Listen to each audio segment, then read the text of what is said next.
कभी ऐसा ख्याल आया है कि रोजमर्रा की कोई बिल्कुल सामान्य सी लगने वाली बात, जैसे मान लीजिए किसी दोस्त का पार्सल खोल लेना हाँ, या कोई कपड़ा बस ट्राई कर लेना, वो जिंदगी को कैसे एक अनजान शायद डरावने मोड़ पर ले जा सकती है। बिल्कुल। कभी-कभी बहुत छोटी सी चीजों के बड़े अप्रत्याशित परिणाम हो जाते हैं। आज हम एक ऐसी ही हैरान करने वाली आप बीती की गहराई में उतरेंगे।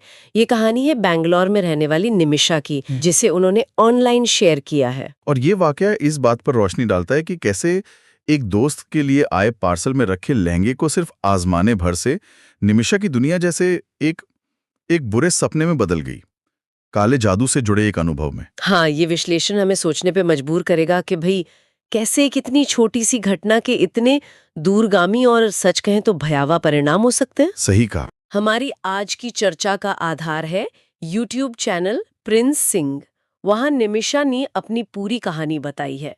हमारा मकसद है इस जटिल और परेशान करने वाले अनुभव के मुख्य पहलुओं को समझना। हम्म। घटनाओं का क्रम देखेंगे और साथ ही इसके पीछे की जो संभावित व्याख्याएं हैं, चाहे वो अलौकिक हों या मनोवैज्ञानिक, उन पर भी बात करेंगे। बिल्कुल, और कोशिश करेंगे कि इस चौंकाने वाली कहानी से कुछ जरूरी सबक निकाल सकें। दिलचस्प बात यह है कि स्रोत में इस अनुभव को समझाने के लिए जारण शब्द का इस्तेमाल हुआ है। हाँ, जारण। ये शब्द काले जादू या किसी किस्म के नकारात्मक अभिचार के लिए इस्तेमाल होता है कई जगहों पर। Z5 पर एक फिल्म भी आई थी इसी नाम से।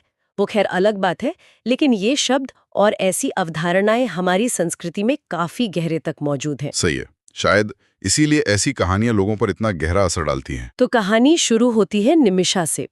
वो मूल रूप से बिहार की हैं, 2016 में बेंगलोर आईं। अच्छा। शुरुआत में वो एक दोस्त के साथ रहती थीं। फिर 2017 में वो दोस्त MBA के लिए चली गई। इसके बाद निमिषा कोरंगमंगला में एक 3 BHK फ्लैट में शिफ्ट हुई, जहां 2 और लड़कियां पहले से रह रही थीं। ठीक है। और उनका सुमित नाम के एक लड़के के साथ रिलेशनशिप भी था। मतलब सब कुछ बिल्कुल नॉर्मल चल रहा था। और देखिए, यही सामान्य पृष्ठभूमि जो है ना, वो बहुत महत्वपूर्ण है। एक आम युवा लड़की अपनी पढ़ाई, नौकरी, रिश्तों में व्यस्त। हाँ, उसका जीवन किसी भी ऐसी असामान्य घटना से बिल्कुल दूर था, और इसी वजह से जो बाद में हुआ वो और भी ज्यादा चौंकाने वाला और विचलित करने वाला बन जाता है। सही कह रहे हैं। ये कॉन्ट्रास्ट ही कहानी के असर को गहरा करता है। बिल्कुल। तो कहानी में जो अहम मोड़ है वो तब आता है जब निमिषा की एक रूममेट आकांक्षा, जो बंगाल से थी, उसके नाम एक पार्सल आता है। अच्छा। आकांक्षा उस वक्त कॉलेज में थी, तो निमिषा ने उसे फोन करके बताया पार्सल के बारे में, और आकांक्षा ने कहा ठीक है, खोलकर देख ले। पार्सल में एक बेहद खूबसूरत लाल रंग का लहंगा था। निमिषा को वो लहंगा पहली नजर में ही इतना पसंद आ गया, मतलब ऐसा लगा जैसे वो उसे अपनी तरफ खींच रहा हो। यहाँ पर देखिए, मानवीय मनोविज्ञान का एक पहलू काम करता है। एक जिज्ञासा होती है, किसी चीज के प्रति आकर्षण, खासकर जब वो चीज थोड़ी रहस्यमयी लगे या किसी और की हो। हाँ, होता है। उसे पहनने की, उसे अनुभव करने की इच्छा बहुत तीव्र हो सकती है। अब इसे सिर्फ ये कहकर कि भाई कपड़ा पसंद आ गया, अनदेखा करना आसान है, लेकिन कहानी के संदर्भ में देखें तो ये एक तरह की उत्प्रेरक, कैटलिस्ट घटना थी। बिल्कुल। सुमित, जो उस समय फ्लैट पर ही था, उसने निमिषा को टोका भी कि भाई किसी और का लहंगा है, ऐसे पहनना शायद ठीक नहीं। लेकिन निमिषा का मन नहीं माना। उसने वो लहंगा पहना, खुद को आईने में देखा, उसे वो बहुत खूबसूरत लगा। उसने कुछ तस्वीरें भी लीं। अच्छा। और फिर सुमित के दोबारा कहने पर उसे उतारकर वैसे ही पैक करके रख दिया। एक छोटा सा फैसला, जिसके परिणामों का अंदाजा निमिषा को उस वक्त बिल्कुल बिल्कुल नहीं था। हाँ, यहीं से घटनाओं का वो सिलसिला शुरू हुआ, जिसने उसकी जिंदगी की दिशा ही कह सकते हैं बदल दी। उसी रात चीजें अजीब होने लगीं। जब निमिषा पानी पीने के लिए उठी और किचन में गई, तो उसे अचानक वहां किसी अनदेखी उपस्थिति का बहुत तीव्र एहसास हुआ। रोंगटे खड़े हो गए, लगा कोई है पर दिखा कोई नहीं। उसने सोचा चलो मन का वहम होगा, नजरअंदाज किया और सोने चली गई। ठीक है। लेकिन जैसे ही वो लेटी, उसे महसूस हुआ जैसे कोई भारी चीज उसकी छाती पर बैठ गई है, उसका गला दबा रही है, वो हिल भी नहीं पा रही थी। ओह, ये अनुभव तो स्लीप पैरालिसिस जैसा लगता है। ये एक जानी मानी स्थिति है जिसमें नींद और जागने के बीच इंसान हिलडुल या बोल नहीं पाता, और अक्सर बहुत डरावने अनुभव होते हैं। हाँ, सुना है इसके बारे में। लेकिन यहाँ सवाल ये उठता है कि क्या ये सिर्फ स्लीप पैरालिसिस था, या उस दिन की घटना और जो अंदरूनी डर था उसने इस अनुभव को ज्यादा तीव्र बना दिया, या फिर जैसा कहानी आगे बताती है, ये किसी बाहरी प्रभाव का पहला संकेत था। ऐसी स्थितियों में डर और जो कथित वास्तविकता होती है उसके बीच की रेखा बहुत धुंधली हो जाती है। निमिषा जोर से चिल्लाई, जिससे सुमित जाग गया। उसने सुमित को सब बताया, लेकिन सुमित ने कहा, अरे बुरा सपना देखा होगा, और उसे शांत करने की कोशिश की। पर बात यहीं खत्म नहीं हुई। जब वो सुमित से बात कर रही थी तो उसकी नजर बालकनी के शीशे वाले दरवाजे पर पड़ी, और वहां उसे अपनी ही परछाई खड़ी दिखाई दी। अपनी परछाई? हाँ, ये देखकर वो बुरी तरह सहम गई। शुरुआती अनुभव अक्सर ऐसे ही स्पष्ट होते हैं। मन, खासकर जब बेचैन हो, तो कई बार खुद ही डरावनी छवियां बना लेता है। लेकिन निमिषा के लिए ये तो सिर्फ शुरुआत थी। बिल्कुल। अगले दिन से घटनाओं की तीव्रता और दायरा दोनों बढ़ने लगे। जैसे कार में एक दरगाह के पास से गुजरते हुए अचानक उसकी सांस फूलने लगी। अच्छा। तीव्र बेचैनी महसूस हुई, जैसे वो वहां एक पल भी नहीं रुक सकती। अच्छा। और जैसे ही गाड़ी आगे बढ़ी वो सामान्य हो गई। दिलचस्प है कि कैसे अनुभव अब सिर्फ निजी या आंतरिक ना रहकर बाहरी वातावरण, खासकर धार्मिक स्थलों के प्रति प्रतिक्रिया के रूप में भी प्रकट हो रहे थे। हाँ, उसी रात उसका बिस्तर जोरों से हिलने लगा। उसने रूममेट्स को बताया, पर उन्होंने जाहिर है यकीन नहीं किया। हाँ, कौन यकीन करेगा। और बिस्तर हिलने जैसी घटनाएं अगर वास्तविक थीं तो ये फिर सिर्फ मानसिक दायरे से बाहर की बात लगती हैं। बिल्कुल। डर के मारे अगली रात वो अपनी रूममेट आकांक्षा के कमरे में जमीन पर सोई।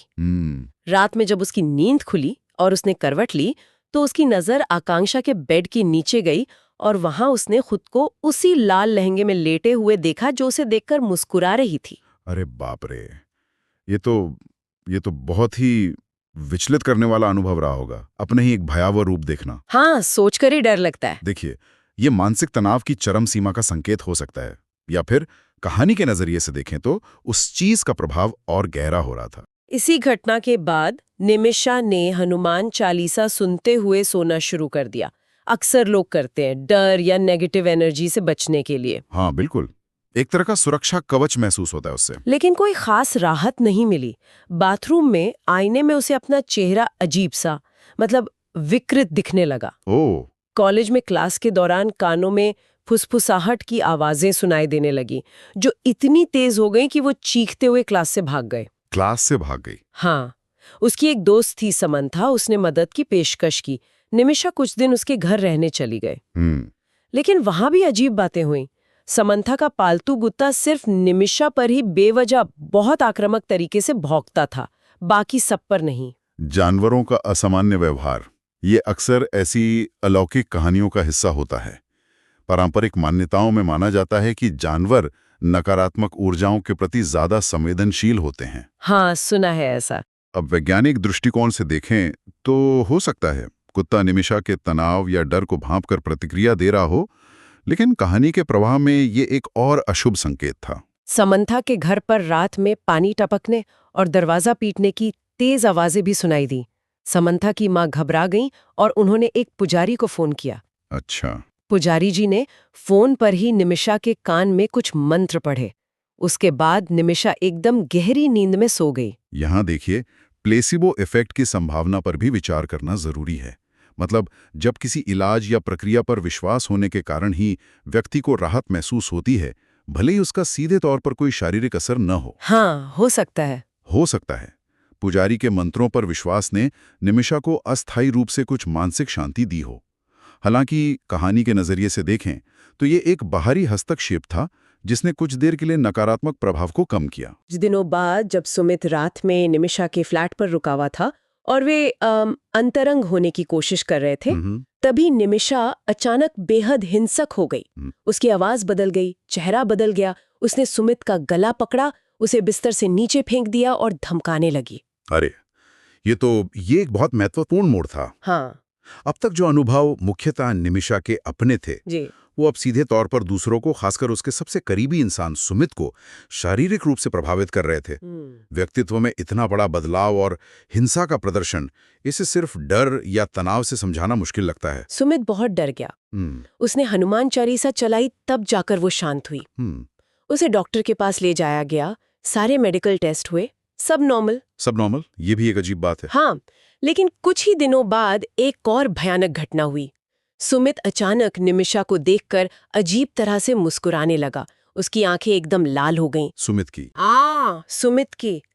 उसने निमिषा का गला पकड़ लिया और एक डरावनी बदली हुई आवाज में कहा, तुम्हें मुझसे कोई नहीं बचा सकता, मैं तुम्हें जाने नहीं दूंगा। ओह, निमिषा ने घबराकर उसे थप्पड़ मारा तो वो पागलों की तरह हंसने लगा। यहाँ स्थिति और भी ज्यादा जटिल हो जाती है।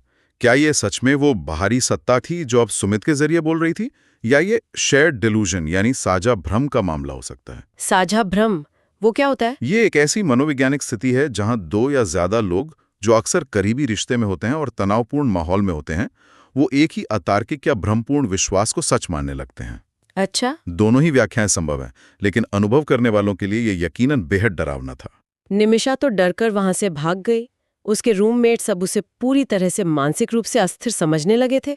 जाहिर है। उसी रात सोते हुए निमिषा को अपने कानों में बिल्कुल स्पष्ट आवाजें सुनाई दी, जैसे कोई उसके बिल्कुल बगल में खड़ा होकर बोल रहा हो, तुम मुझसे बचकर नहीं जा सकती, तुम हमेशा अकेली रहोगी, जो तुम्हारे पास आएगा मैं उसे मार दूंगा। इन आवाजों का संदेश बहुत स्पष्ट और भयावह था, अलगाव और नियंत्रण।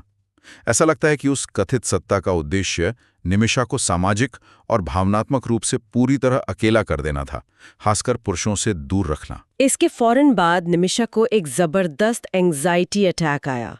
उसकी हार्ट रेट 260 तक पहुंच गई, जो जानलेवा हो सकती थी। बाप रे।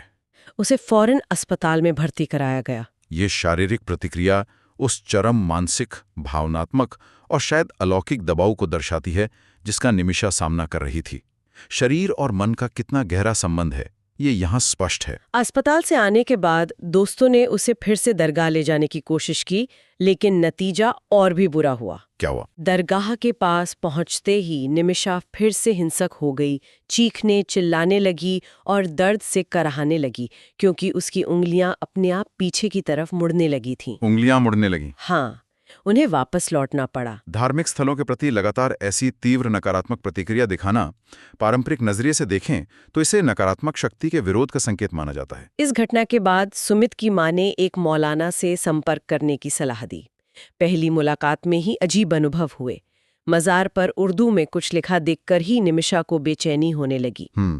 मौलाना ने आते ही निमिषा से नहीं, बल्कि सीधे उस सत्ता से बात करने की कोशिश की। पूछा, कहाँ से आई हो? ये पारंपरिक उपचार विधियों का एक तरीका है जहां माना जाता है कि नकारात्मक ऊर्जा या सत्ता से सीधे संवाद करके उसे समझा या हटाया जा सकता है। मौलाना ने फिर एक निदान प्रक्रिया अपनाई।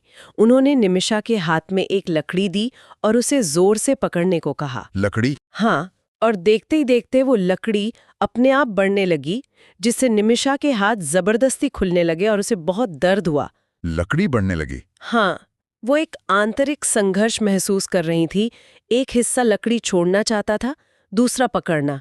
मौलाना ने इस परीक्षण के बाद कहा, कुछ तो है इसके अंदर, काला जादू है। ऐसी निदान विधियां जैसे ये लकड़ी का परीक्षण कई पारंपरिक विश्वास प्रणालियों में पाई जाती हैं। इनका उद्देश्य होता है अदृश्य नकारात्मक शक्तियों की उपस्थिति को प्रकट करना। यहाँ लकड़ी का बढ़ना उस बाहरी शक्ति के प्रतिरोध का प्रतीक माना गया होगा। हाँ, शायद। वैज्ञानिक दृष्टिकोण से इसकी व्याख्या तो मुश्किल है, लेकिन उस संदर्भ में यह निदान का एक निर्णायक क्षण था। इससे पहले अस्पताल में जब निमिषा की हालत गंभीर थी, तब भी मौलाना ने फोन पर कुछ पढ़कर हस्तक्षेप किया था, जिसके बाद वो बेहोश हो गई थी और सुबह तक सोती रही थी।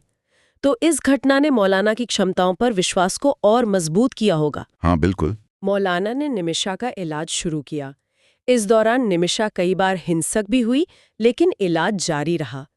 मौलाना ने एक बोतल में निमिषा की लार से निकला कुछ काला पदार्थ दिखाते हुए दावा किया कि ये नकारात्मक चीज उसके पूरे शरीर में फैल चुकी है। अच्छा। उन्होंने स्पष्ट किया कि ये एक पुरुष सत्ता है जो ईर्ष्या रखती है और निमिषा को किसी और पुरुष के करीब नहीं आने देना चाहती। ये वही बात हुई जो आवाजों में सुनाई दी थी। हाँ, बिल्कुल वही। इलाज के दौरान एक दिन मौलाना ने निमिषा को एक कागज घुला हुआ पानी पिलाया। उसे पीते ही निमिषा को काले रंग की उल्टी हुई, जिसमें बालों का गुच्छा भी था। इसके बाद वो बेहोश हो गई। मौलाना ने कहा कि उसका खून भी दूषित हो गया है। उल्टी या शरीर से ऐसी असामान्य चीजों का निकलना कई पारंपरिक शुद्धिकरण प्रक्रियाओं का हिस्सा माना जाता है। इसे शरीर से नकारात्मकता या बीमारी के भौतिक रूप को बाहर निकालने का एक प्रतीकात्मक कार्य समझा जाता है। निमिषा की हालत इस समय तक बहुत बिगड़ चुकी थी। उसे खाने पीने में भयानक गंध आती थी, शरीर सूख गया था और वो जैसे जीने की इच्छा ही खो चुकी थी। बहुत मुश्किल दौर रहा होगा। हाँ, इसी मोड़ पर मौलाना ने पूछा कि भाई ये सब शुरू कैसे हुआ था। तब जाकर निमिषा को वो लहंगा वाली घटना याद आई। देर से ही सही, लेकिन याद आई। यहाँ निदान का महत्व फिर से सामने आता है। जब तक मूल कारण या कम से कम जो माना गया कारण है वो पता नहीं चलता, तब तक समाधान मुश्किल होता है। सही बात है। जो घटना शुरू में इतनी छोटी लगी थी, अब वो कहानी की केंद्रीय कड़ी बन गई। निमिषा ने फिर बहाना बनाकर आकांक्षा से वो लहंगा मंगवाया। मौलाना ने उसकी जांच की और लहंगे के अस्तर मतलब फॉल के अंदर सिली हुई छोटी छोटी सुइयां पाई। सुइयां?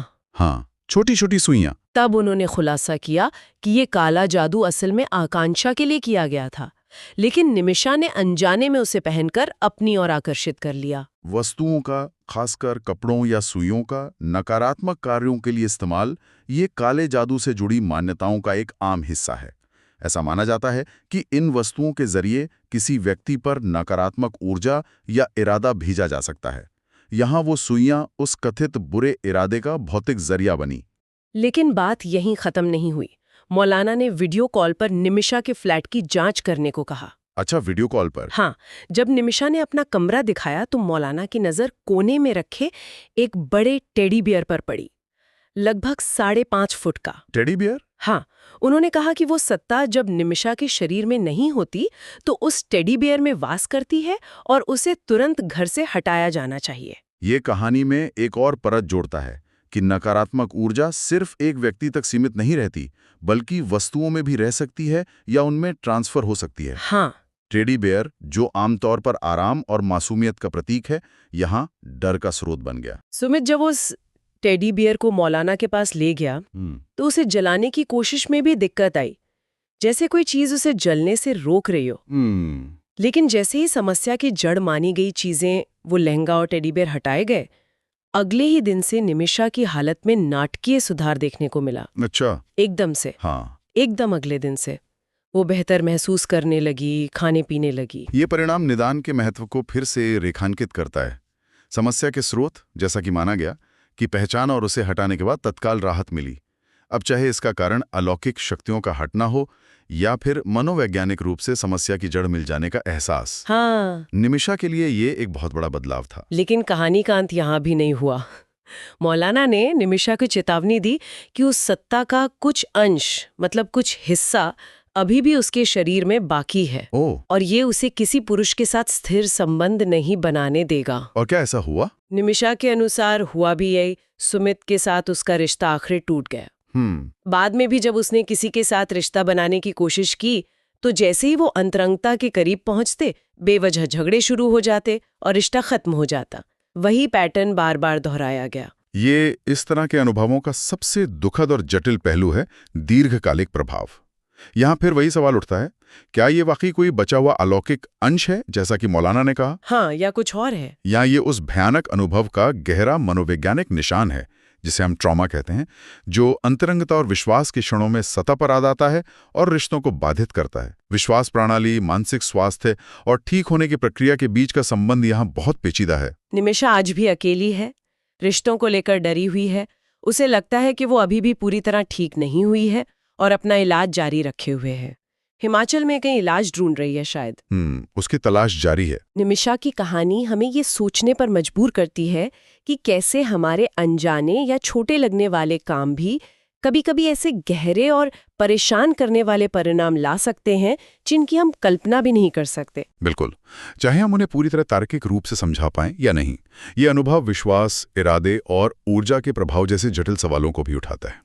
इस पूरी कहानी से एक व्यावहारिक सबक जो सामने आता है और जिसका जिक्र स्रोत में भी है, वो है दूसरों की चीजों, खासकर पार्सल जैसी अनजान चीजों को लेकर सावधानी बरतना। हाँ, ये एक जरूरी बात है। निमिषा के मामले में एक छोटी सी लापरवाही या कह लें जिज्ञासा ने उसकी जिंदगी को पूरी तरह से बदल दिया। बिल्कुल, और ये कहानी हमें उन अनदेखी चीजों पर भी सोचने को कहती है। क्या वस्तुओं में वाकई कोई ऊर्जा या इरादा समा सकता है, या ये सब हमारे मन और विश्वास का खेल है? और यहीं पर हम अपने श्रोताओं के लिए एक विचार छोड़ते हैं। ऐसी चरम स्थितियों में किसी व्यक्ति का विश्वास, चाहे वो अलौकिक शक्तियों में हो या वैज्ञानिक व्याख्याओं में, किस हद तक उसकी वास्तविकता को आकार देता है या कम से कम उस वास्तविकता को अनुभव करने के उसके तरीके को कैसे बदलता है, इस पर मनन किया जा सकता है।